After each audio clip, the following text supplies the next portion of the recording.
everybody? Welcome to another edition of the Heroes Peak podcast. I am your host, Chris, and I am Knuff.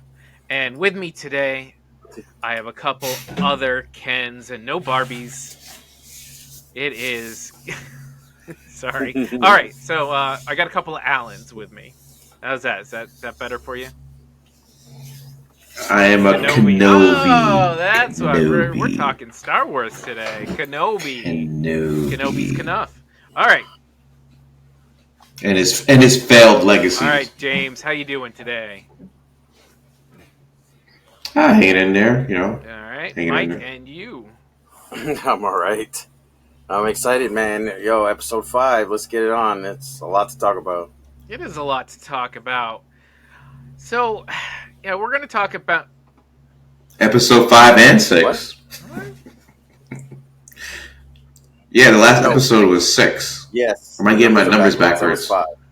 4 and 5. My bad. Yeah, sure. Episode 4 and 5. 4, but yeah. I say we keep it short and just talk about that great episode 5. Yeah, I mean, their episodes are married to each other anyway. We're going to talk anyway. about episode 5 here of Ahsoka, the Disney Plus mini-series based on, obviously, the character Ahsoka from the Clone Wars and Rebels. So... Wait, was she in Rebels, right? I didn't watch it, so I'm acting like I know. So, here we are, 5th episode. It's called The Shadow Warrior. And at the end of episode 4, Ahsoka gets knocked off a cliff like any good hero does. And instead of dying, falls into a state of mystery, reflection, you know, as your body floats there drowning.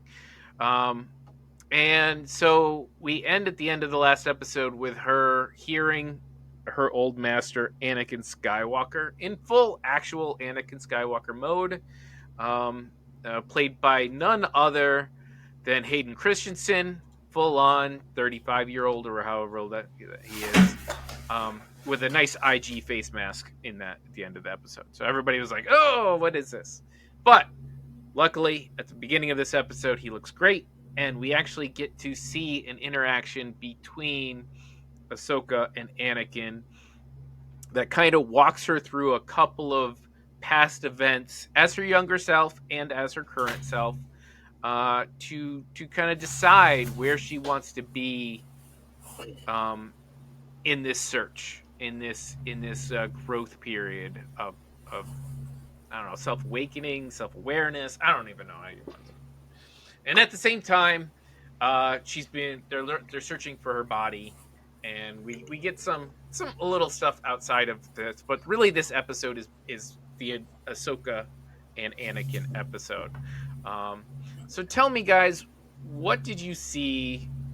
Did you like it? Was it all member berries, or did you feel the growth of character in its present state within the show? Or did you I only liked it because I watched the other shows? So, Mike, I'll start with you. Well, full disclosure, it took me 3 hours to watch this 1-hour episode because I had to pause and rewind and go slow-mo every time Hera was on the screen. Oh, my God. Come on. I thought you were going to say you were trying to watch on your drive while you're driving the Tesla. No. No, he was gazing at the I derriere. use my Zoom function. Anyway. Yeah, there was some cake by the ocean is what you're saying. Exactly. Yeah, cake. No, I love this episode. Lots of member berries. A lot of Easter eggs from Rebels and stuff. And Clone Wars.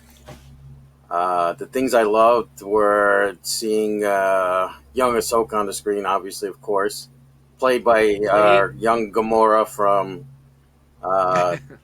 Endgame. Yeah, and Ariana Greenblatt right. also was in Barbie recently, so that's where you would have seen her on the screen, as well as also her casting agent hit the lotto in Endgame, right? So we've got already $3 billion franchises she happens to be a part of. She probably wasn't even as A list of talent that he has on his roster, so he lucked up. Yo, but Now she is. yeah, but think about it. She played young Gamora, which means later Mhm. down the line she could probably play adult Gamora again if they want to recast. Then she could Mhm. play Ahsoka again if later on down the line they want her. They want her. You know what I mean? Mm-hmm. And Mm-hmm. so, whew, And then she could be in Barbie's that's sequel. right.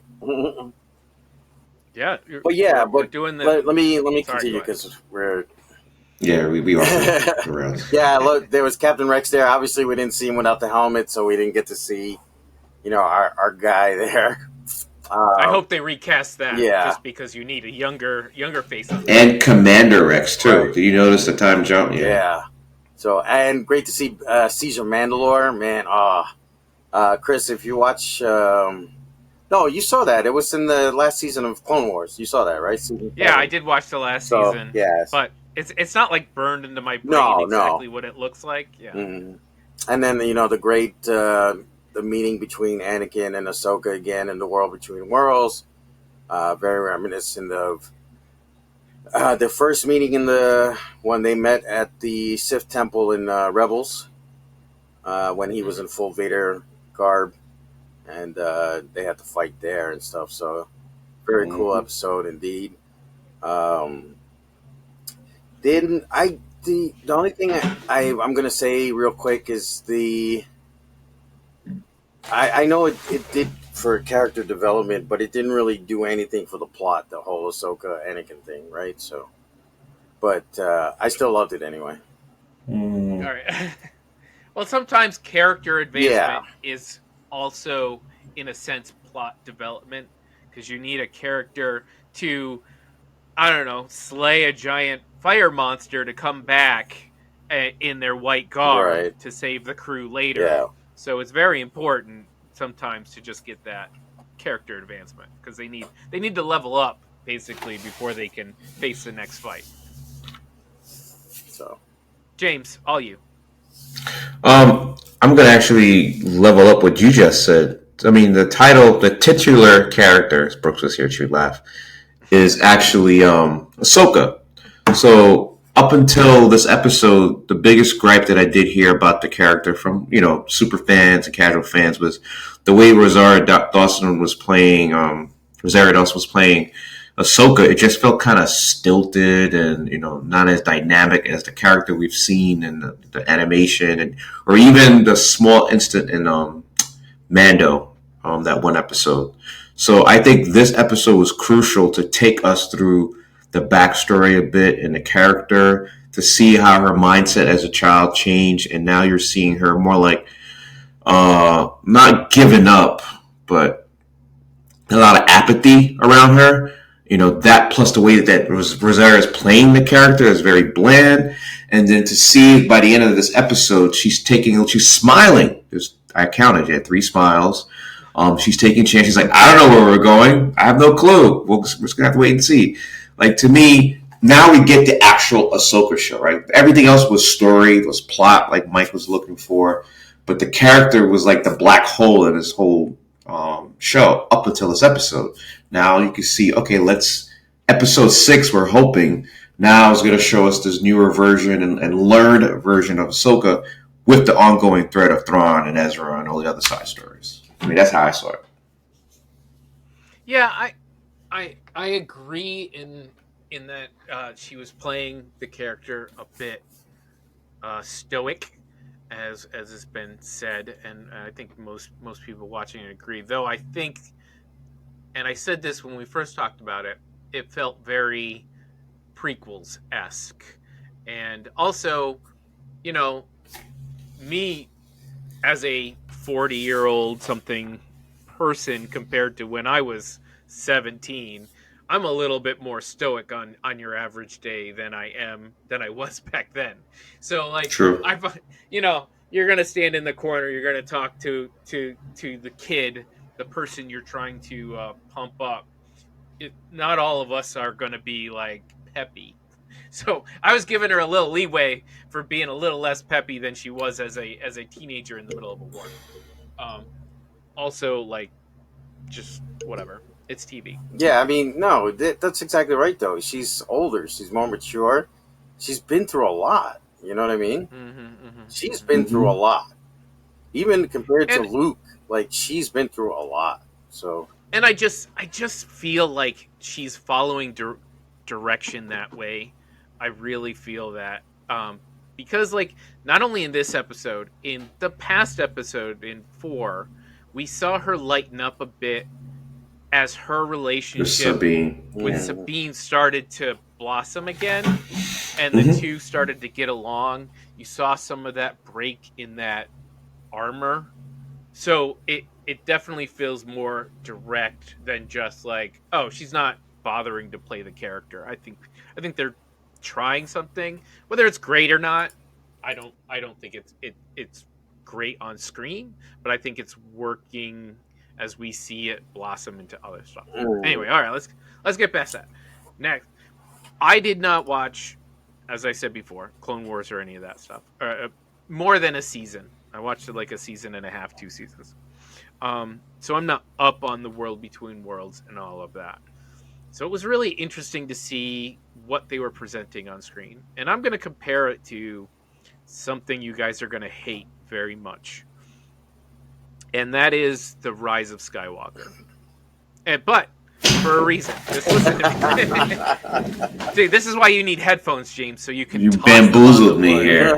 You roped me into All right. this. So all throughout Star Wars, we have seen people talk to Force ghosts, dead Force users that have managed to get to the next side and come back and give some advice. But Anakin's not dead at this point. All right.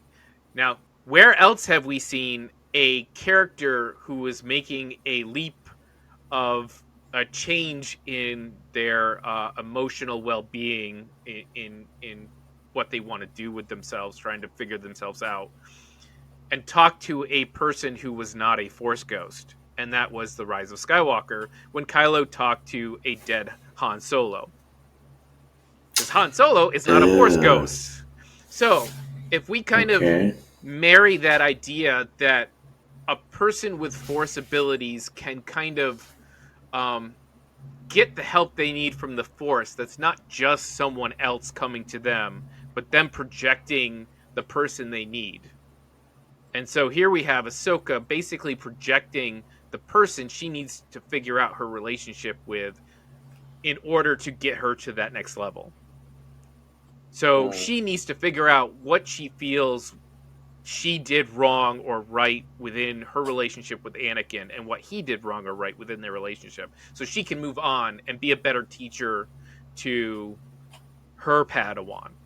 Because up until now, her teaching style has been really almost mean to an extent. yeah. She has not been able to get past that.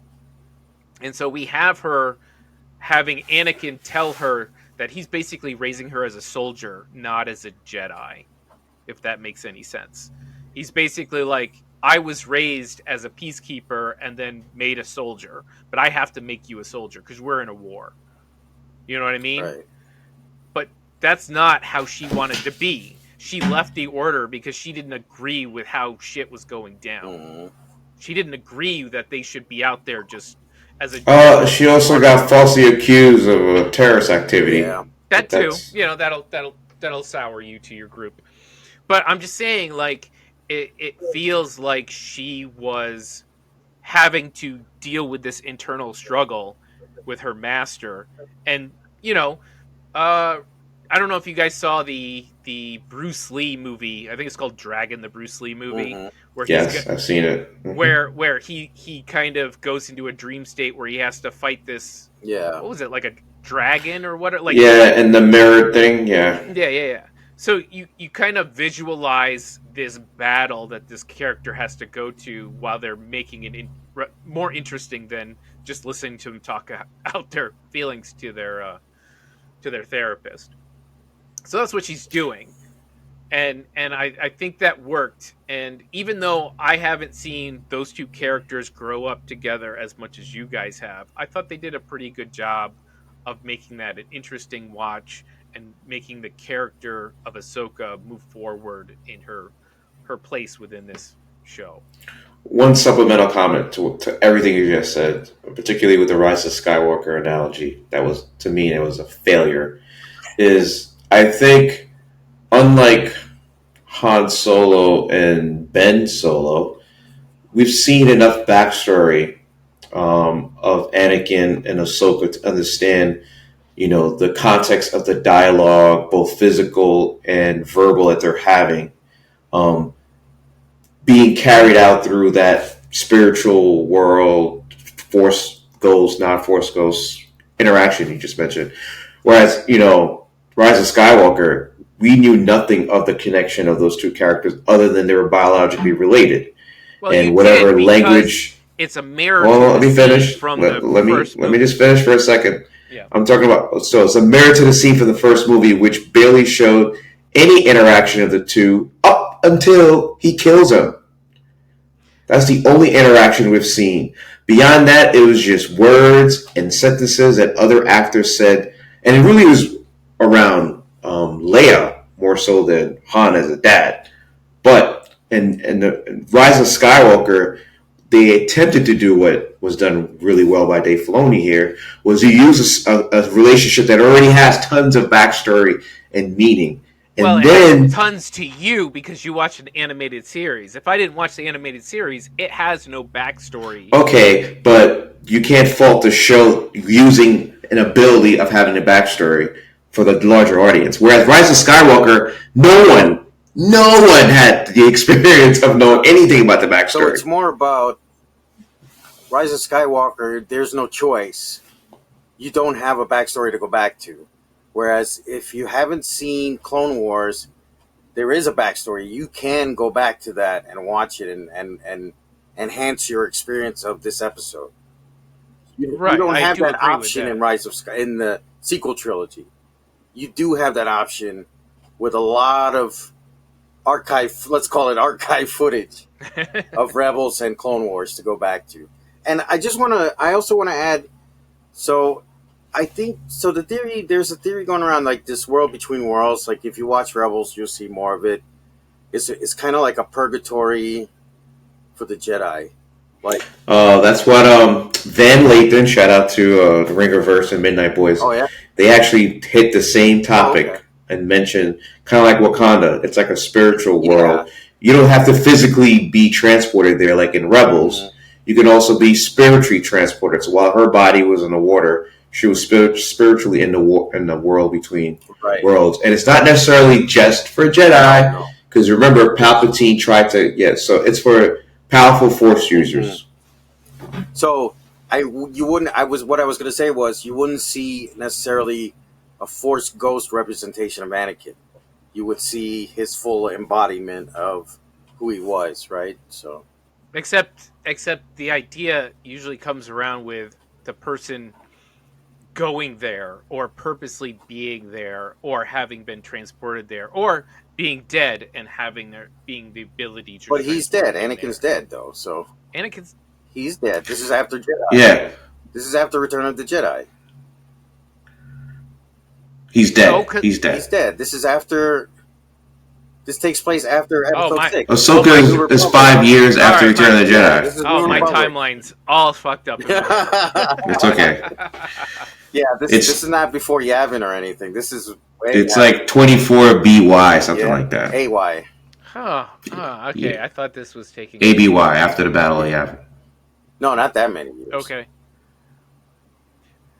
so but still, if Oh he's yeah, you're not, right. Not that many years, like 5 years. Yeah. Sir. but he's not coming to her in a completed form. Multiple versions of him happen within this same period as she's having within this series, within this episode. Multiple versions of him happen, Yes, you're right. which tells Correct. me it's not. Versions, iterations, but But not different beings. which tells me it's not him coming to her. It's something else entirely. Because There's the other theory. Yeah, if It's he her were force to appear, projection. right. right, if he were to appear to her, he would appear to her in his completed completed state, either the dead version before George fucked it up, or his prequel self, one of the two. But here we have him almost going through the two simultaneously, like back and forth between those ideas as she needs them. So what I also think though is part of the struggle was I think she felt kind of responsible for what happened to Anakin, him turning to the dark Yeah, side. oh yeah. So and that was unresolved within her as well, because you could see that um, when they fought in Rebels, she was really upset about what happened to him as turning into Vader, and I think that stayed with her even after Order 66 and up to now, thinking, what could I have done something different if I had stayed there with them? You know, I agree. Yeah, I agree. so Yeah, this entire episode was definitely her working that part of her life out. Like, where am I to blame, or my master to blame about where we are right now? And Yang, is it Yang? What's the robot's Hu name? Yang. Hu Who Yang. you? Says it specifically, and someone else says it. I think even Anakin says it in this episode. Is that their line of Jedi to Master is really kind of fucked up. And we were, Hugh said it. yeah, we Yeah, were talking about this, it's and not any Yeah. traditional. and that's like they've got like 20% Darksiders. If you go even farther down the line, you've got like 30%, 40% Darksiders, and a bunch of people who ran away from the Force Yeah. within their little streak here. Not a good look, really not a good look. So, but I think overall, if we talk about this non-specifics non-specifics of the episode, I think it looked good. Hmm. I think it was fun to watch. It was. Sorry, my alarm. That's all right. It was interesting to see. They did great lightsaber stuff. Yes. And I like the look of the world between worlds. I think they Hmm. did a great job with that. So And almost the like Flash. they took the what do you call it, the cells, animation cells from the Rebel Mhm. show, and just stuck them on that big, what's that room they had to record in? What is it called again? Mhm. The round room Oh, they were using for Mandalorian to record on the big LED screens. yeah. The Oh, that. Yeah, I knew what you're Yeah, talking so about. they just threw it up on that wall and said, "Go, let's go." So, It's Let's nice. use this. Yeah, and I even like the flashbacks. I know it was like 90% smoke, but that's okay because it's a weird flashback, dream sequence. So you don't have to have details. You just have to have a couple of things to place you in that space. And I think they did a good job putting some clones in there, putting some of the big walkers in there, and the great makeup work for both Hayden and for the two actresses playing Ahsoka in this. yeah, it was cool Good work. when you heard the clunking of the ATs and the Clone War ATs, the Mm-hmm. when they walked. Yeah, but even the Yeah. not the stormtroopers, the clones running in the Oh traditional. yeah. The Right. only Also, shout out to the music. I keep telling you guys this. You yes, guys ignore me, yeah. but I think this is second only to Andor. Like the musical choices and placements and Mhm. scores. Sometimes with the lightsaber duel, sometimes without it. It's fantastic. I like it. The icing on the cake for me though would have been if we got to see Darth Maul again in Caesar Mandalore, or like the flashback thing. That was That would be too much member berries, and that's too much. That's Ooh, overkill. yeah. Yeah. She doesn't have to work that part out. No, even if he Well, was just like in the corner somewhere, you know what I mean? just in the corner. Yeah, with his double saber. I'm waiting for you. Yeah. I'm waiting for you. Right here. Right here. All right, I think we're good on this. Hmm. Yeah. I so far like in the series, I really am. Yep. This is 3 more to go. Oh, Bring it home. bring it home. Bring it home, Dave. Come on. You can All right, guys. Let's finish up for the night, and See you next we time. will see everybody later. May the Season force, finale. may the force be with you.